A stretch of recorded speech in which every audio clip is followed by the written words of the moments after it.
This is your ultimate stop for everything sports. The Golden State Media Concepts Sports Podcast. Should I say more? From the NFL, MLB, the NBA to MMA, it's all in here. The Golden State Media Concepts Sports Podcast. Listen now.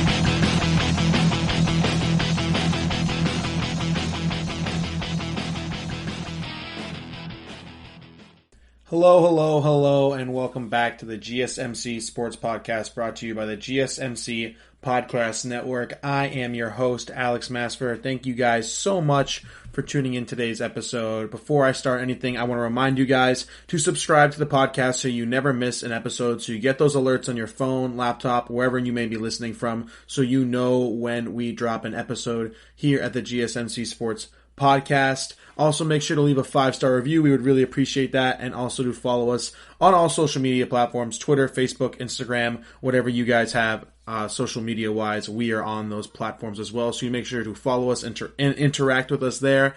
Again, thank you guys so much for listening. Wherever you are, however you may be listening, I hope you and your family are happy and healthy during these times. We have a fantastic show for you guys today. A little bit later on in the show, I'm going to be giving you some NFL quarterbacks who I believe are overrated, and some NFL quarterbacks who are underrated. And speaking of underrated, a little bit later in the show, I'm going to be talking about Steph Curry and why I think he might be one of the most underrated players in NBA history. And stick around to the end of the episode because I'm going to be giving you my top 10 NBA players currently in the league. I've been doing a lot of NBA lists recently when it comes to all time. Last episode I did my top 10 young NBA players, but now I want to give you guys a concrete list on who I believe are the top 10 basketball players in the world today. So make sure you stick around to the end of the episode for that. But we're going to start off with what has happened today.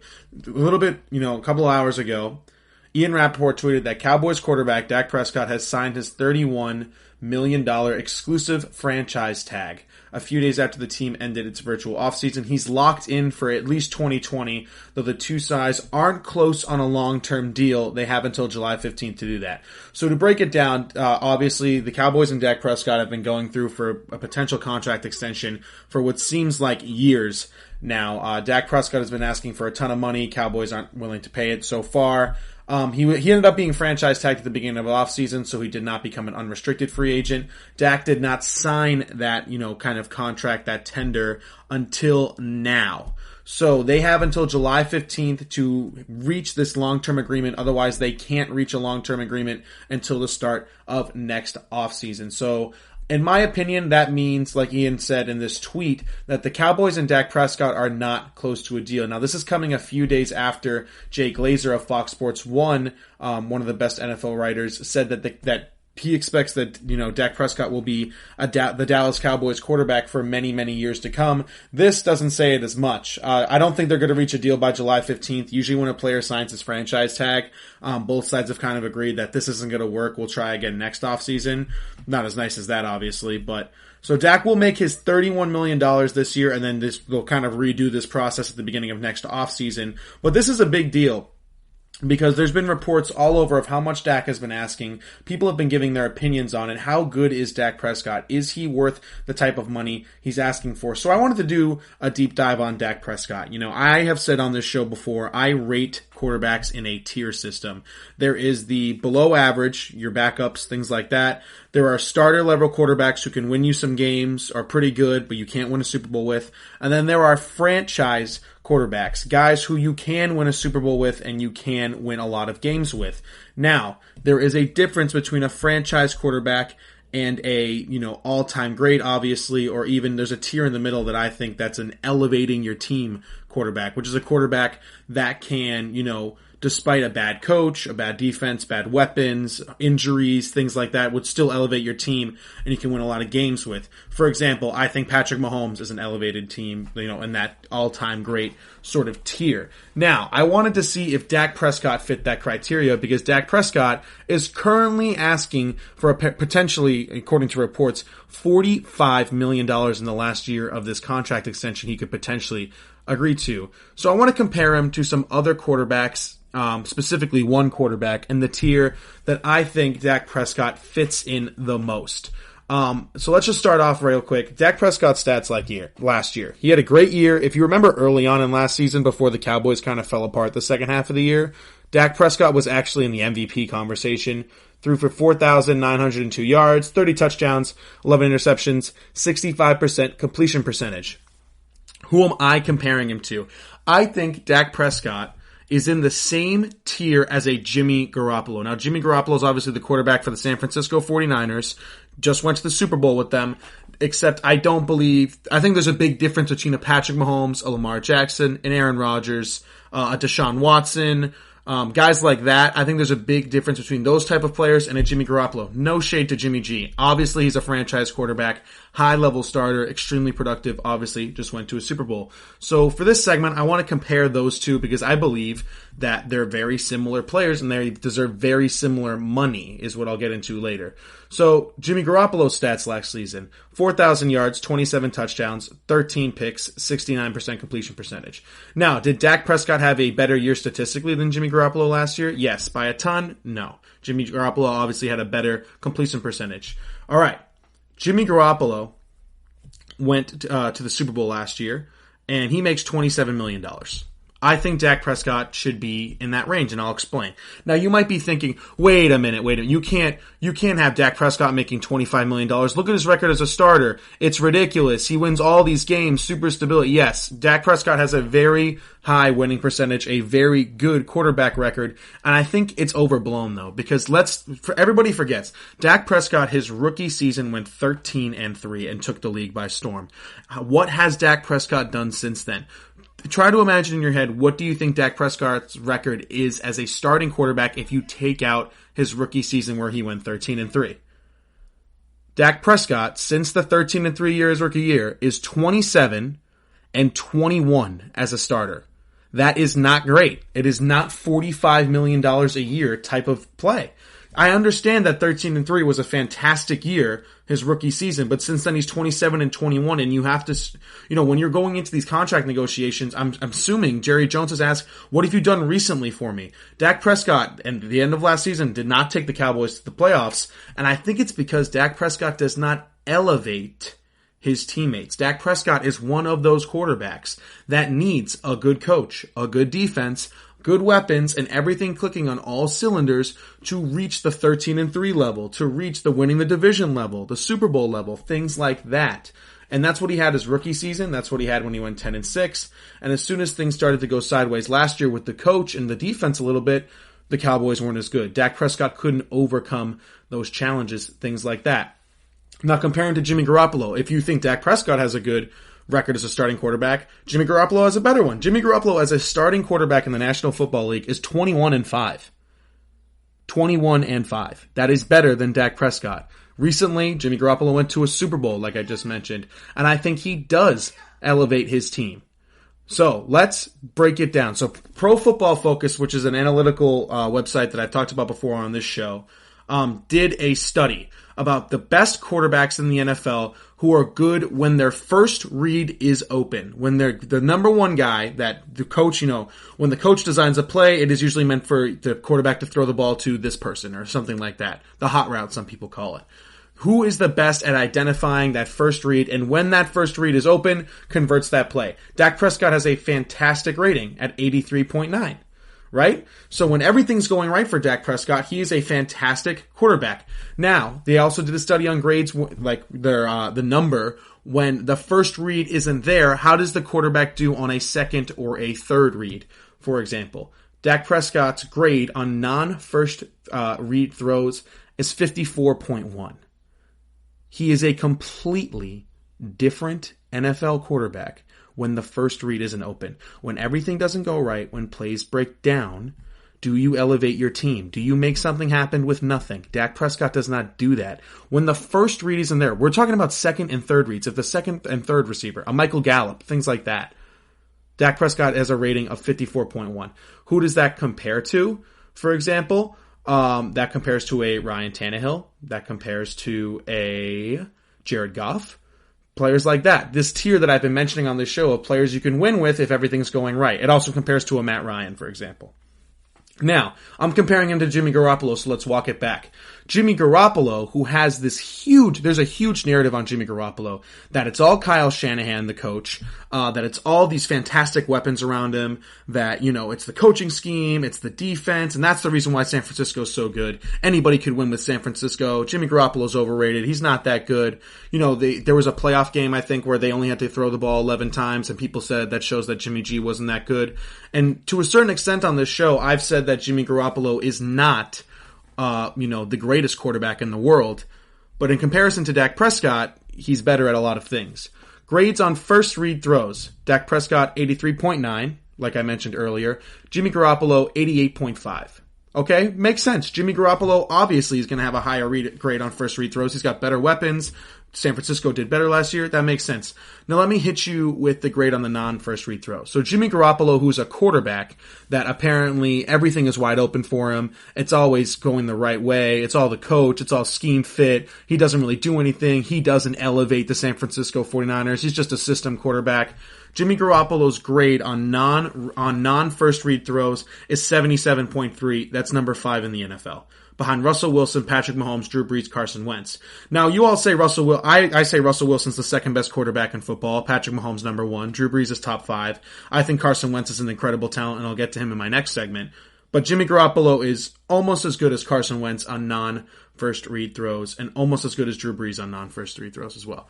Now, that guy, Jimmy Garoppolo, who elevates his team, who makes plays on non-first read throws, who's 21-5 as a starter, who went to a Super Bowl, who consistently has an almost 70% completion percentage, threw for 4,000 yards last year, 27 touchdowns, 13 interceptions. He is making $27 million a year. And you're telling me that Dak Prescott, who is 27-21 since his rookie year, lower completion percentage, doesn't make the playoffs as much, did not go to a Super Bowl, is not as good when the play breaks down and it's a non-first read throw. He's almost two completely different quarterbacks. You are telling me that Dak Prescott wants $45 million a year. More than Aaron Rodgers, more than Drew Brees, more than Russell Wilson, more than comparable to what Patrick Mahomes is going to ask for and what Lamar Jackson's going to ask for. Do you watch the games, the Cowboys games, and you would trade? If you just go by paycheck, do you think Dak Prescott's the best quarterback in the NFL? Nobody thinks that. He does not deserve to be the highest paid. And I think that's why I agree with the Cowboys who are taking such a hard stance on this. Let's not forget also, Jimmy Garoppolo is doing more on non-read throws and he has the better coach. So in theory, Jimmy Garoppolo shouldn't have to make more plays that are, non-first read. That Jimmy Garoppolo should be worse on non-first read throws because there's more first read throws open because the team is so good. The fact, I cannot get over the stat. There is a 29, almost a 30 percentage point difference between grade on first read throws and non-first read throws for Dak Prescott. Like I keep mentioning, a different quarterback, completely you cannot win with the second version of Dak Prescott. You cannot win a Super Bowl, and we're seeing that. You can't even make the playoffs. You can't. When Dak Prescott is in this 54.1 non-first read throw range, what happens? The Cowboys lose. They go 9-7. They go 8-8. They miss the playoffs, but it's never on Dak. We gotta get him more weapons. Things on that. If Dak Prescott elevates the Cowboys so much, why has Amari Cooper had similar seasons? Amari Cooper is this $100 million receiver. Dak Prescott's number one target. Dak makes Amari look so good. Why did he have two years in Oakland that are as good as last year he had in Dallas or better? It's because Dak Prescott doesn't elevate Amari Cooper. Amari Cooper elevates Dak Prescott, which is why he does not deserve $45 million. The people who deserve $45 million are players who don't need a Amari Cooper to win games, who make other players look like Amari Cooper, who make these second-tier receivers look like first-tier receivers. Russell Wilson does that. Patrick Mahomes does that. Drew Brees has done that over the years. Carson Wentz did it last year. Things like that are the difference between elevating your team and benefiting from the system. And there's nothing wrong with being a system quarterback. There is nothing wrong. There are almost 95% of the quarterbacks in the NFL that have success are system quarterbacks. There are not many Patrick Mahomes, Aaron Rodgers. There's a lot more Dak Prescotts and Jimmy Garoppolos. But you have to know the difference when it comes to paycheck. If Dak Prescott's going to take up $45 million of the salary cap, do you think the Cowboys are going to have a lot of money to surround him with players? No, they won't. They won't be able to get the weapons that Dak Prescott needs to have the success because, again, he doesn't elevate the team. He needs the weapons. He needs the defense. So if he takes $45 million away from the salary cap, they can't get him those things, and he will continue to do what he has done since his rookie year, lead the Cowboys to a mediocre record. Dak Prescott, if he was smart, in my opinion, would ask for way less money. I'm not asking him to take $27 million, but because in all honesty, Jimmy Garoppolo is probably a little bit underpaid for what he has done. But 45? Why don't you bring that number down to 33? Bring that number down to 30, 33, in that range. Be a top 10 highest paid quarterback in the league, and allow the Cowboys to still get you weapons on defense, a new tight end, more receivers, a better offensive line, and keep improving it, better defense, obviously Mike McCarthy, new head coach, and then you can have the success and the money. If the Cowboys agree, which is why they're taking such a hard stance on this, they know that they can't give Dak Prescott $45 million. Dak Prescott's franchise tag that he just signed was $31 million. That is a perfect amount for Dak Prescott. It's perfect. The franchise tag takes the top 5 NFL quarterbacks and averages out, and that's what you get paid if you sign a franchise tag as a quarterback. That right there, $31 million, perfect number. I'm assuming that's what the Cowboys want to give him. But $45 million, almost $15 million more than the franchise tag is absolutely outrageous. Doesn't surprise me at all why the Cowboys and Dak have not gotten this done. Again, Dak Prescott doesn't elevate a team. A guy like Jimmy Garoppolo does. You got to know the difference when it comes to the salary cap and paying NFL quarterbacks. We are going to take a break. On the other side of this short break, I'm going to be sticking with the NFL quarterback subject and sort of this overrated, underrated theme of the show today. I'm going to be giving you some overrated and underrated NFL quarterbacks in the league today, so make sure you stick around for that. Thank you guys so much for listening so far, and we will be right back after this break. Are you looking for the very best NFL and college football podcast? Then check out the GSMC Football Podcast. Get the latest football news both on and off the field. From the NFL Draft to trades to the rumor mill to the NFL Combines, they got you covered. That's GSMCpodcast.com/football-podcast. Get updates on college rivalries, game day insights, and much, much more. It's football talk the way you want it. This show eats, sleeps, and breathes football. Don't forget to like them on Facebook and follow them on Twitter. Visit GSMCpodcast.com for more info.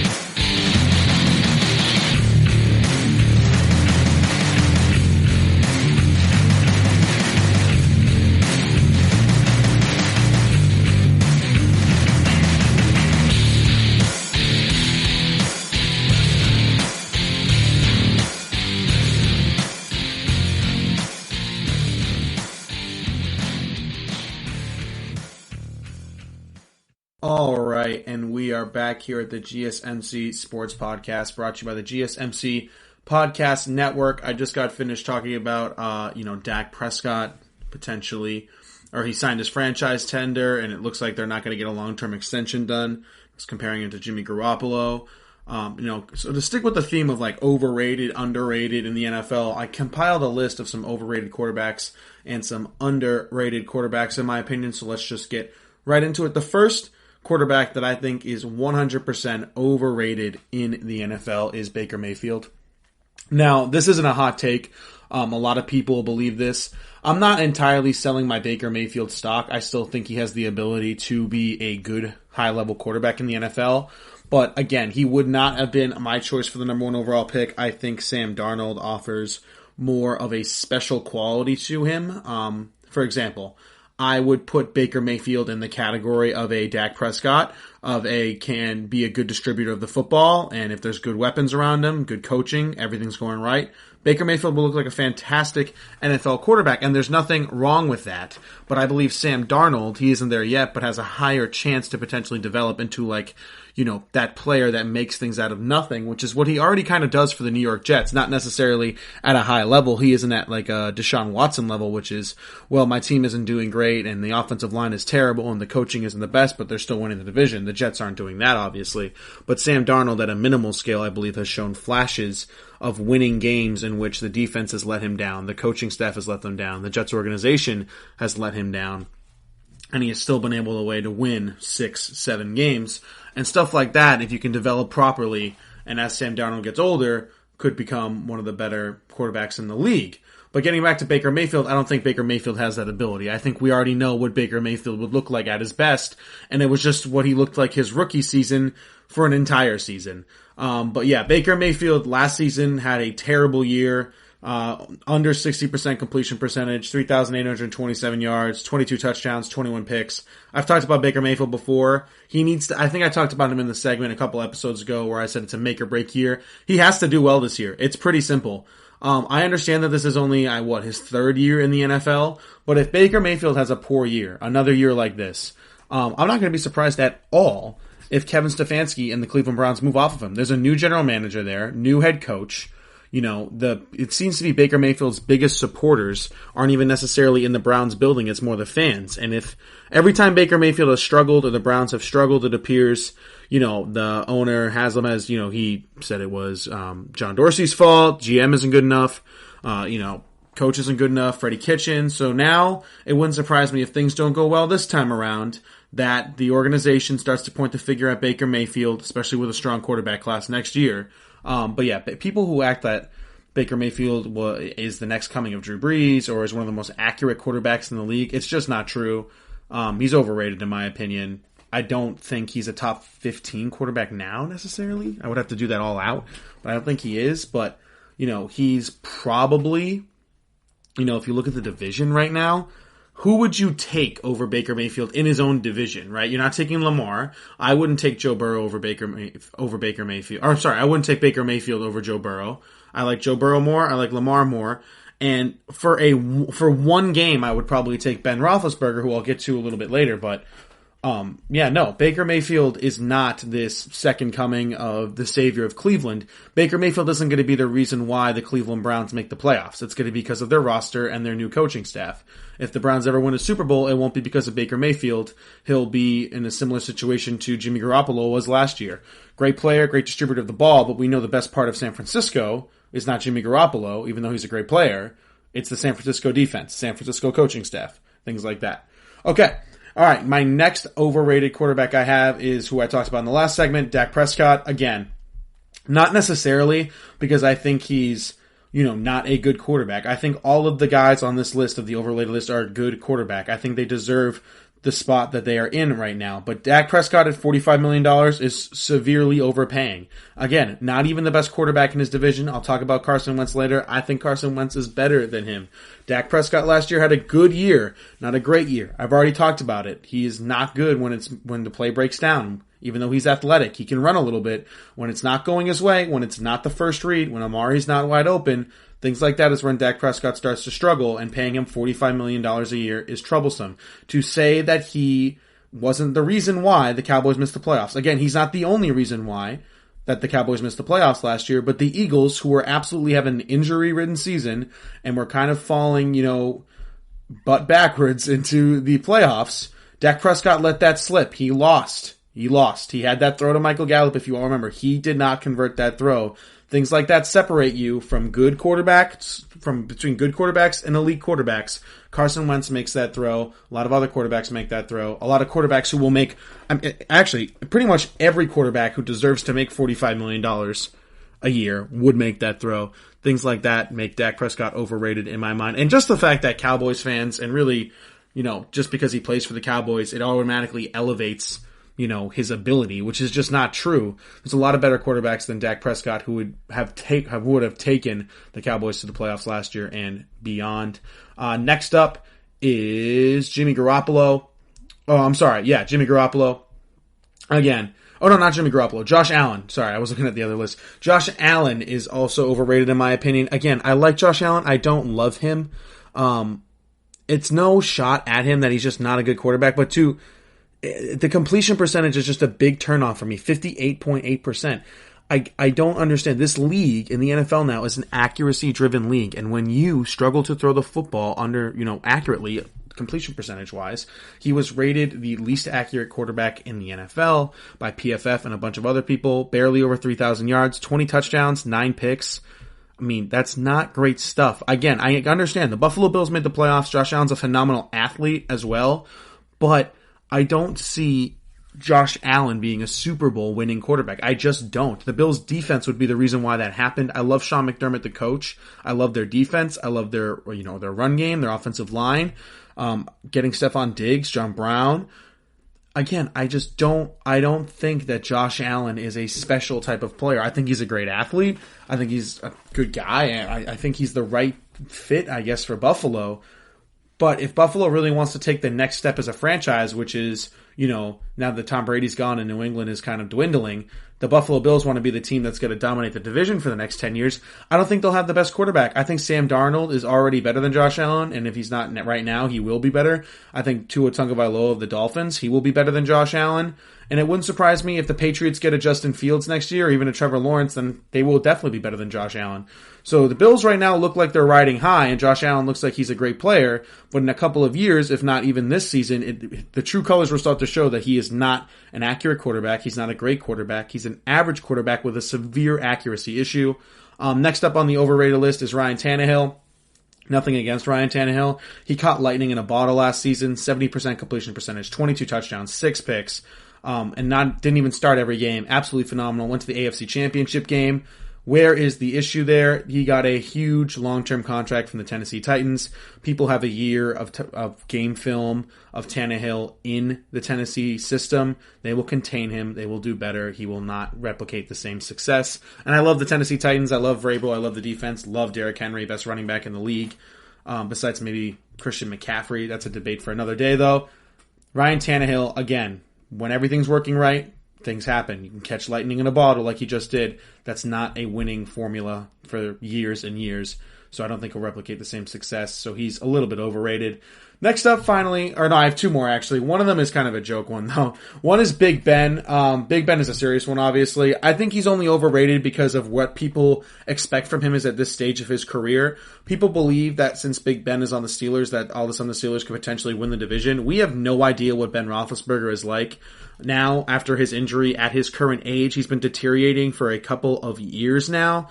Again, I have them going one game. I think they went 8-8 last year. I said in my predictions they're going to go 9-7. Again, Ben Roethlisberger is definitely better than Mason Rudolph and Duck Hodges, but to act like Ben Roethlisberger is the Ben Roethlisberger of the younger days, a decade ago, it's just not true. He's aged. Who knows what kind of shape he'll be in. Again, Ben Roethlisberger coming off a major injury. I don't trust that. I think the Steelers and the Steelers fans are a little bit overrating him. The last one, just kind of a joke one. Taysom Hill, man. I don't get the Taysom Hill hype. Is he a cool, awesome gadget player? Yeah, it's awesome. Do I believe Sean Payton when he says that Taysom Hill is a franchise quarterback? Absolutely not. When Drew Brees retires, they will not be going to Taysom Hill. I don't care what Sean Payton says. I don't care what the fans of the New Orleans Saints say, right? Taysom Hill has 13 attempted passes in his entire career. I believe he's 30 or 31. You're telling me when Drew Brees retires, Sean Payton, a fantastic coach, is going to go to Taysom Hill to be the future? No, it will not be him. Taysom Hill is not a legitimate NFL quarterback. He doesn't even compare, right? He's on the same list as Baker Mayfield, Dak Prescott, Josh Allen, Ryan Tannehill, Big Ben, as on this overrated list I've compared to. All of those quarterbacks are miles, light years ahead of Taysom Hill as an NFL quarterback. Again, cool story, awesome athlete, awesome player to watch. But his perfect role right now is being that gadget player for the Saints. It's not the future of the Saints at quarterback. Not even a little bit. Not really an NFL quarterback. Gadget guy. overrated as an NFL quarterback, 100%. All right, now let's get to the underrated list.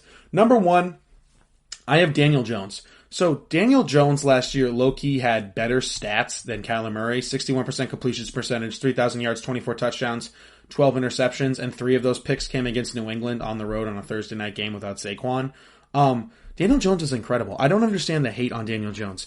He was I laughed at the pick, to be honest with you, when the Giants selected him, I think 6th overall. But Daniel Jones has shown out to be a complete baller, a really good player for the New York Giants. In a lot of games that he was in, he was their best player. Seriously, better. When Saquon Barkley was out, he was battling injuries all year. Daniel Jones was the best player on the New York Giants, and he was carrying them to wins with a terrible coaching staff, terrible offensive line, terrible defense, and lack of weapons. 24 touchdowns, 12 picks, 2-1 interception touchdown rate.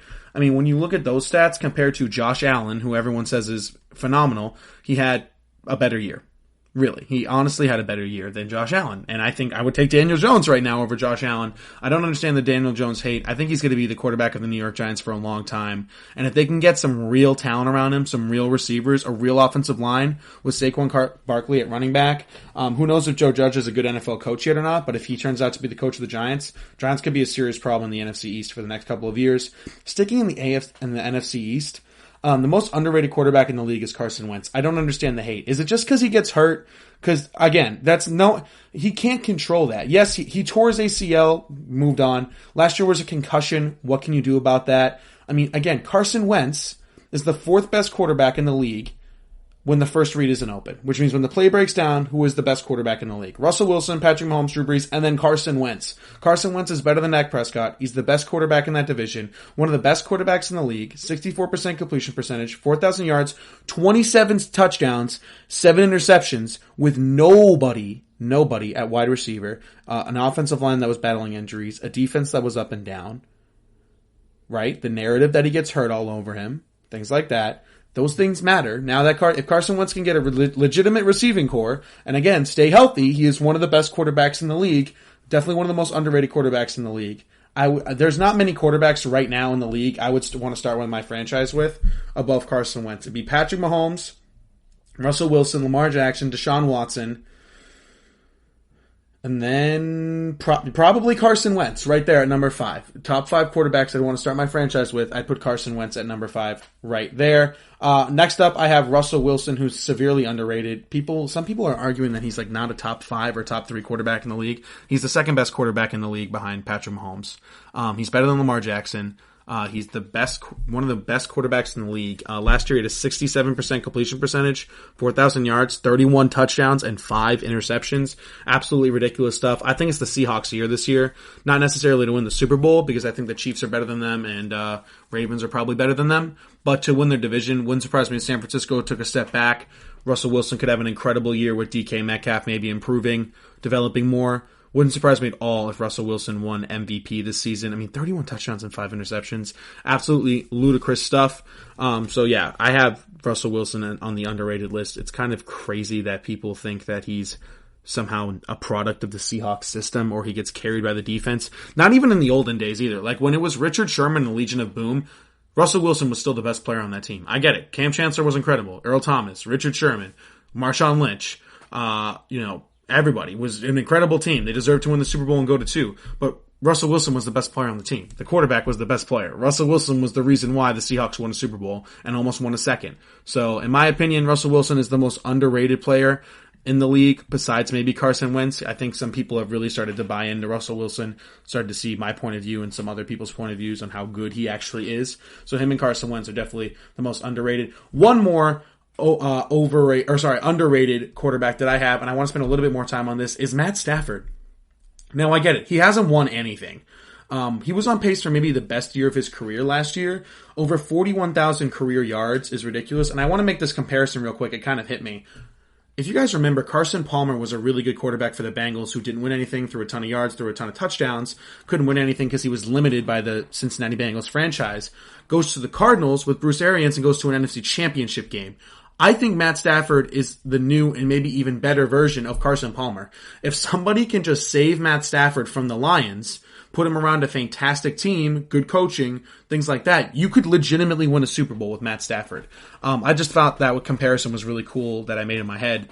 that Matt Stafford really reminds me of Carson Palmer, that he's a super talented quarterback, just needs a better organization, a better coach, things like that. And they could really start winning games, to be honest with you, with a Matt Stafford at quarterback. So it wouldn't surprise me at all also if the Lions had a bad year, that Matt Stafford went on out, or maybe the Lions would kind of just want to go in a full reboot mode with maybe a younger quarterback. So keep your eye on that in the Matt Stafford situation. I think he's criminally underrated. He's so good. The only reason why the Lions win any football games is because of him. Let's be real here. So yeah, new Carson Palmer. I would love to see Matt Stafford on a different team. All right, we're going to take another quick break. On the other side of the break, I'm going to be talking about who I believe is the most underrated player in the entire NBA and maybe NBA history, Steph Curry. We will get into that right after this break. Check out the show that's built on the MMA. From the UFC to extreme cage fighting, they got the fights covered. Check out the GSMC MMA podcast. Get the latest news on past or upcoming fights. Join us as we talk to and about some of the biggest names in the MMA, past, present, and future. When it's the fight game, there's just one show to check out. GSMCpodcast.com/MMA-podcast. Don't forget to like them on Facebook and follow them on Twitter. Visit GSMCpodcast.com for more info.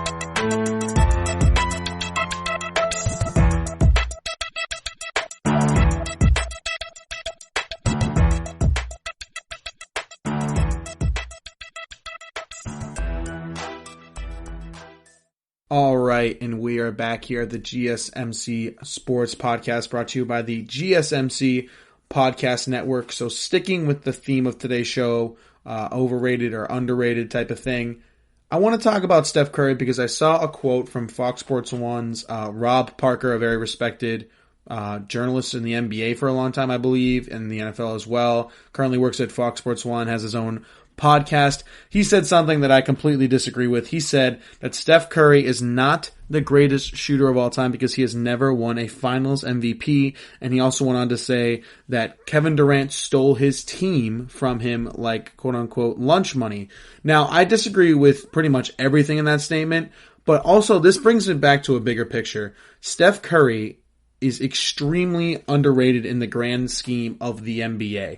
He is an all-time great player. He revolutionized the game of basketball, and I think there's a pretty good chance, actually, at the end of his career, he could be a top 10 player of all time and arguably the greatest point guard of all time. Right now, in my opinion, the only point guard that is greater than Steph Curry would be Magic Johnson. I think Magic Johnson is the greatest point guard of all time, followed by Steph Curry. Now, to say that Steph Curry is not the greatest shooter of all time is also ridiculous. The top three shooters of all time, in my opinion, are Steph Curry, then Reggie Miller, then Ray Allen. Klay Thompson's in there somewhere. There's a ton of other players who have been fantastic shooters over the years, but I think Steph Curry is the best. So let's just start with that, the first half of Rob Parker's statement, which is not the greatest shooter of all time. Then I'll talk about KD potentially stealing his team from him when he went to Golden State. And then I'll talk about where Steph Curry ranks just all time for me in the grand scheme of the NBA. So Steph Curry's career stats, 24 points per game, 7 assists. All-time great stuff there. Now let's get to the three-pointers. 44% shooting percentage from three as a career. That is higher than both Reggie Miller and Ray Allen by a considerable amount of points, both of them by about 5 percentage points. He's also shot more threes, or if he hasn't shot them yet, he will shoot more threes in his entire career than both Reggie Miller and Ray Allen. And he's got a better percentage, so he is a better shooter than those two. Now, he is also the greatest shooter of all time just because he also revolutionized three-point shooting. He is one of the first players in the NBA to shoot three-pointers at that volume and still be a superstar. He's not just a three-point specialist. Now, let's get into some of his accolades when it comes to just greatness and the greatest shooter of all time. Steph Curry is a 3-time NBA champion, 2-time MVP, The first unanimous MVP was one of those. 6-time All-Star selection, 6-time All-NBA selection. 3 of those were All-NBA first team. 5-time NBA three-point field goal leader. So he made the most three-pointers in the league 5 times. 2013, 2014, 2015, 2016, and 2017. No person made more three-pointers in the NBA than Steph Curry. He's a 4-time free throw percentage leader. He was an NBA steals leader in 2016, NBA scoring leader in 2016. He also has these records in the NBA record book of greatness. Counting everything, Magic Johnson's years, everything. He has the NBA record for regular season record with the most three-pointers at 402. NBA record for most three-pointers made in a single playoffs. NBA finals record, again, the finals, the biggest stage. The NBA, more than pretty much any other league, is about rings. How many do you have? And the NBA finals, no person has more three-pointers in an NBA Finals game than Steph Curry at 9. NBA record for most consecutive regular season games with a three-pointer. 157 straight games with a three-pointer made. NBA record. NBA record for the most 10-plus three-pointers games in a regular season. 15. NBA record for most points scored in an overtime period. 17. He also leads the Warriors franchise in three-point field goals, assists, 3-point field goals in the playoffs, steals in the playoffs, points in the playoffs. And you're telling me he isn't the greatest shooter of all time? He literally owns almost all of the 3-point shooting records. He is absolutely the greatest shooter of all time. And it's not just Rob Parker. Everybody appears, not everybody, I shouldn't say everybody. A lot of the mainstream basketball media seems to be more on tearing Steph Curry down than tearing him up. No, he doesn't have a finals MVP, but everybody kind of agrees that he should have won it the year Andre Iguodala was handed it to him. Not trying to take a shot at Andre Iguodala. He won that because he did a decent enough job at guarding LeBron James, even though LeBron James still averaged like 25 points a game. So, again, Steph Curry should have won that finals MVP. No shot at Andre Iguodala. He's a great player. But to say that Steph Curry, if that is the reason why you don't think Steph Curry is the greatest shooter of all time, I can't help you. I don't think Ray Allen is a finals MVP. I don't know if some of these other great shooters were finals MVPs. I don't think any of them are a 3-time NBA champion because of them. And to go on to Rob Parker's second point, that KD stole Steph Curry's team. If Kevin Durant had stolen Stephen Curry's team, Kevin Durant would still be a member of the Golden State Warriors. The Golden State Warriors, the face of it has always been Steph Curry. It was Steph Curry during the years with Kevin Durant as well. One of the reasons why KD left is because he wasn't getting enough credit because people were giving a ton of credit to Steph. That this was Steph's franchise. Golden State was Steph's team. Steph's organization. And Kevin Durant wanted to be his own version of a Steph Curry with somewhere else. One of the reasons why he went to Brooklyn. So no, he didn't steal his team. When you think of the Golden State Warriors, the first person you think of is Steph Curry. Again, 2-time MVP, 3-time NBA champion because of that. All these records in 3-point shooting. So this whole aspect that Steph Curry is not as good as people think, he literally revolutionized the game. There's a popular saying among sports, debate hosts that, Magic Johnson and Larry Bird saved the NBA during a financially struggling time. People watched the NBA because of the Magic Bird rivalry. Michael Jordan exploded the league. He made it global. Everybody wanted to watch Michael Jordan. Everybody wanted a Michael Jordan jersey. Michael Jordan put the NBA at the forefront of the world sports spotlight for a long period of time. LeBron James revolutionized the game for being versatile, 1, and 2, allowing superstar players to go to different teams. The mobility of the NBA that didn't exist during Michael Jordan's time, during Magic's time, during Bird's time. LeBron did that. But Steph Curry revolutionized the game on court. Not only did he bring in the 3-point shooting, he changed the way that teams play NBA basketball. Do you think the Houston Rockets play the way they do with no center, small ball, 3-point shooting and layups only if it wasn't for Steph Curry? It's true.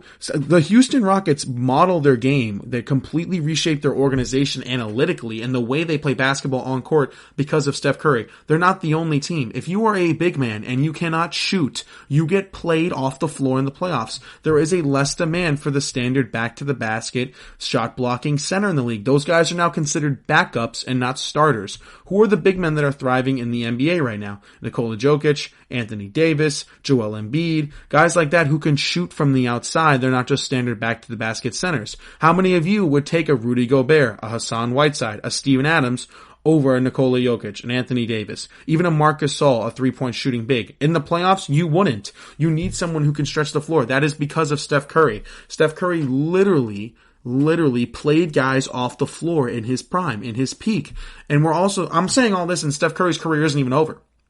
Steph Curry has plenty of years left. He's 32 years old. He's coming off an injury this year. He missed the entire year. Next year, you don't think Golden State's going to make the playoffs? You don't think Steph Curry's going to be one of the best three-point shooters in the league, if not the best? You don't think they can maybe trade for a couple pieces, get a superstar like if they got a superstar like Giannis in 2021, if they got somebody, if Andrew Wiggins developed enough to be, a star player, you don't think the Golden State Warriors could be right back in contention at the top of the Western Conference? They absolutely could.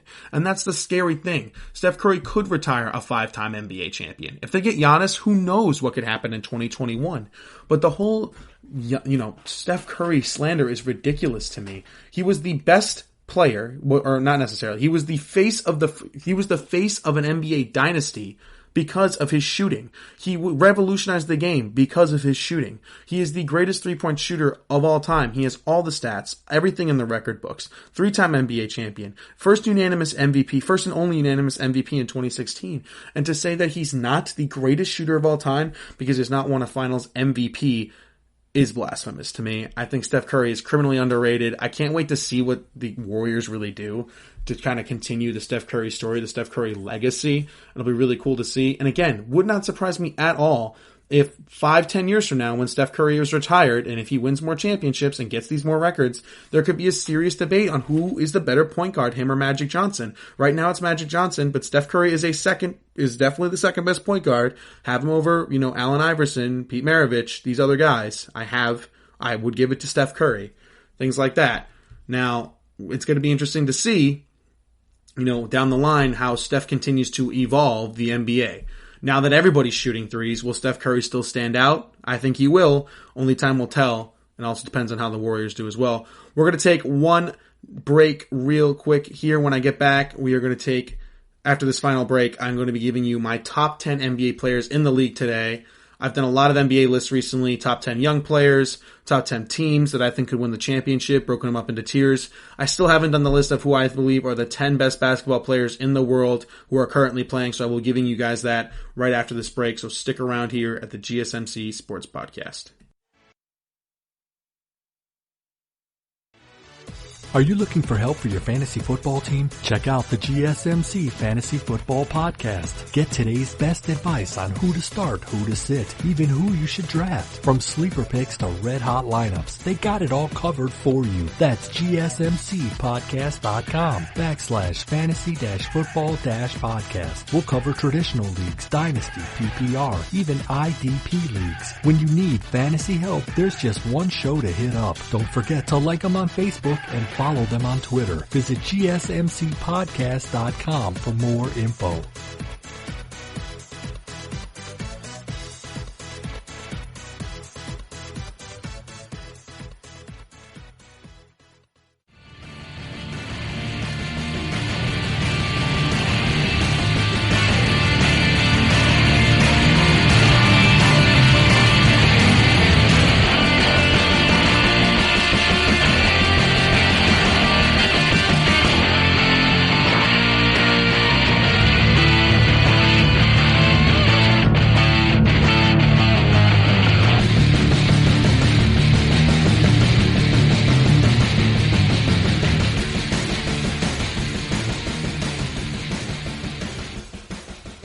All right, and we are back here at the GSMC Sports Podcast for the final segment of today's show. I've been hinting at it all show. I am going to be giving you guys my top 10 NBA players in the NBA today. So essentially the top 10 basketball players in the world right now. And let's just start off with number 10. At number 10, I have Jimmy Butler of the Miami Heat.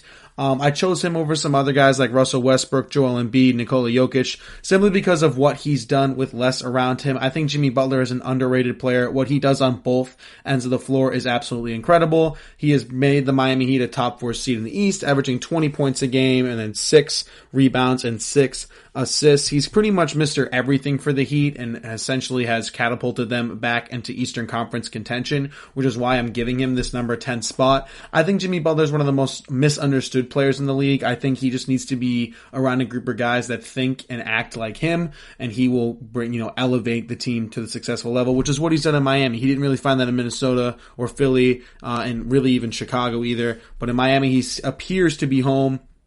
And the Heat are, kind of reaping the fruits of that. So at number 10, I have Jimmy Butler. At number 9, I talked about him last episode. I have Luka Doncic, man. Luka Doncic is the best player in the NBA, or not the best player in the NBA, excuse me, the best young player in the NBA. And I think he's a top 10 player in the NBA already. I mean, almost 29 points a game, 9 rebounds, 9 assists. I mean, the guy is on a different level of good right now. He led the Mavericks to the playoffs. He's the face of that franchise. He's only 20 or 21, which is absolutely ridiculous. I think he's going to be the best player in the NBA eventually. I mentioned that in my last episode, but 100% in my opinion, Luka Doncic is a top 10 player in the NBA. I think he's better than guys like Jimmy Butler, Embiid, Russell Westbrook, Jokic. I think you would definitely choose, if you could choose anybody to start your franchise with right now, I think Luka Doncic might be at the top of that list. In all honesty, if you're taking in consideration the future as well. Probably the best young guard in the league. He played point guard for them this year. It's going to be incredible to see what Luka Doncic does in the future. I mentioned in my last episode, I mean, he's putting up these types of numbers at 20, 21. An NBA player's prime isn't until between 25 and really 30, 32. Can you imagine what Luka Doncic is going to be doing at 26, 27? With the landscape of the NBA, these players in a scoring league and the defense is going down and the offense is only going up, I wouldn't surprise me at all if, Luka Doncic averaging 35, 37, 39, maybe even 40 points a game is the new normal for him once he actually hits his prime and gets that, NBA experience fully. It's going to be absolutely incredible to see. So at number 9, I have Luka Doncic. At number 8, I have the best big man in the league, best center in the league, Anthony Davis of the Los Angeles Lakers. We're finally really getting to see what Anthony Davis has always been. When he was on the Pelicans, we didn't really get to see it. He wasn't on those national televised games. He was kind of hidden in the shadows of a small NBA city, small market, bad team, bad organization. We got a glimpse of it in the playoffs when he was with DeMarcus Cousins, obviously. Now he's on the Lakers with LeBron James. We fully see what Anthony Davis has always been, and that is an absolute dominant big man. Best big man in the league. Again, 27 points, 9 rebounds, 3 assists. Absolutely ridiculous stuff. Can shoot from the outside. Also one of the best defenders in the league. One of the most athletic centers given his size. He can run the floor, catch lobs, do everything you ask him to do. And let's be honest here. While LeBron is great, and I will get to him on this list, obviously, the Lakers would not be where they are today. They wouldn't be as big of a contender without Anthony Davis. LeBron James genuinely needed Anthony Davis. And I think Anthony Davis also needed LeBron James and really needed the Lakers brand in the spotlight. Now Anthony Davis is really showcasing who he is, how dominant of a player he is, how he is the new version of a dominant big man that we have seen throughout the NBA through history. The new versions of Shaq, the new versions of Tim Duncan, Tim Duncan's like I just mentioned, people like that dominated the NBA over years and years. New Kareem Abdul-Jabbar, those dominant big men. While Steph Curry, like I mentioned in the last segment, has faded out, the standard back to the basket shot blocking center. That doesn't mean that centers are out entirely. It's a new version of big men, and Anthony Davis is a perfect example of that. So at number 8, I have Anthony Davis. At number 7, I have Damian Lillard, who I think is almost reaching the underrated category. Obviously, after he hit the shot against the Thunder last year, that sent the Thunder home in that game. What was it? Game 5. That buzzer beater shot. Maybe it was even in game 6. You saw what Dame Lillard was at the peak of stardom, at the peak, and everybody knew who Dame Lillard was. And now this year, after kind of a rough season for the Blazers, not him necessarily, Damian Lillard this year, 29 points a game, 4 rebounds, almost 8 assists. He's still dominating. He's still an incredible player. I think he's one of the best point guards in the league.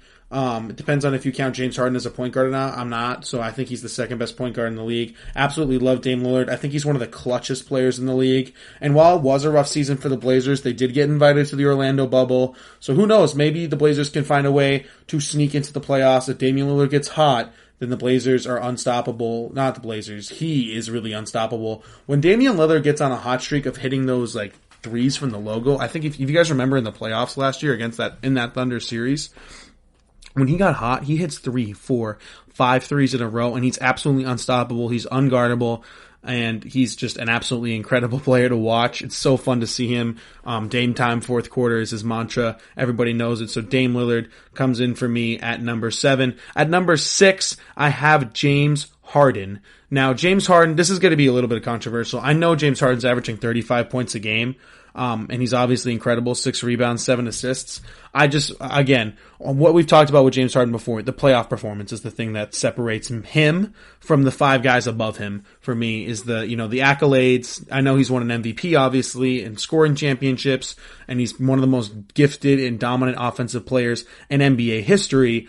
But again, I just haven't seen it from James Harden enough in the playoffs, in the biggest moments, in the biggest games, to say that he is better than some of the guys that are above him.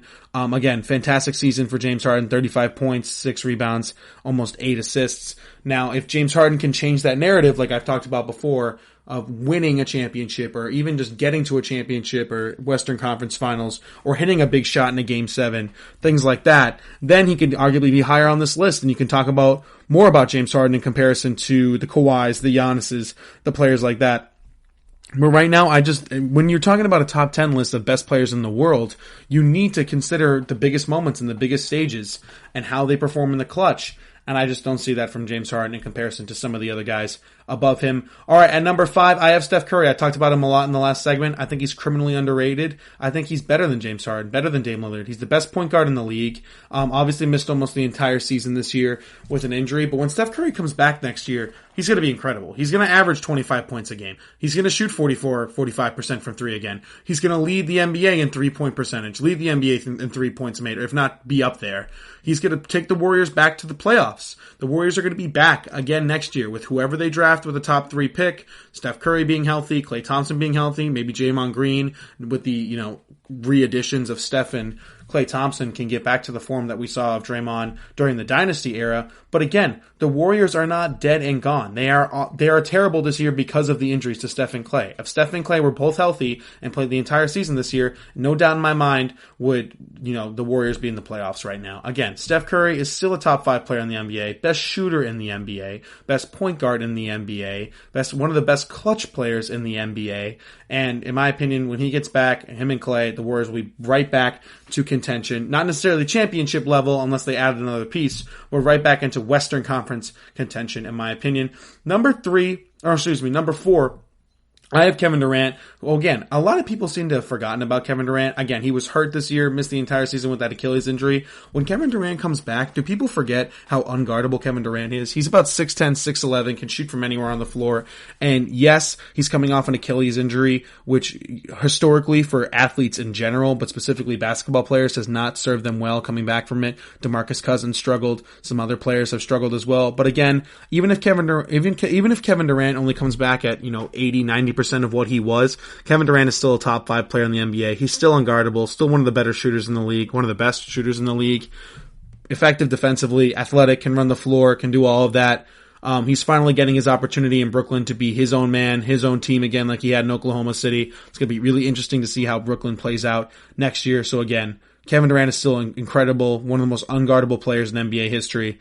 Comes in at number 4 on my top 10 NBA players list. Number 3, I have Kawhi Leonard. Obviously at the end of last year, some people thought he was the best player in the league. I didn't necessarily agree with it. Yes, he won the championship with the Raptors, and yes, Kawhi is absolutely incredible. He is the best two-way player in the league, one of the best defenders in the league, could honestly win a couple defensive players of the year. In my opinion, that would be totally warranted. Kawhi this year had 27 points a game, 7 rebounds and 5 assists while being one of the best two-way players still for the LA Clippers. Again, don't agree with the whole load management thing, but it works for him.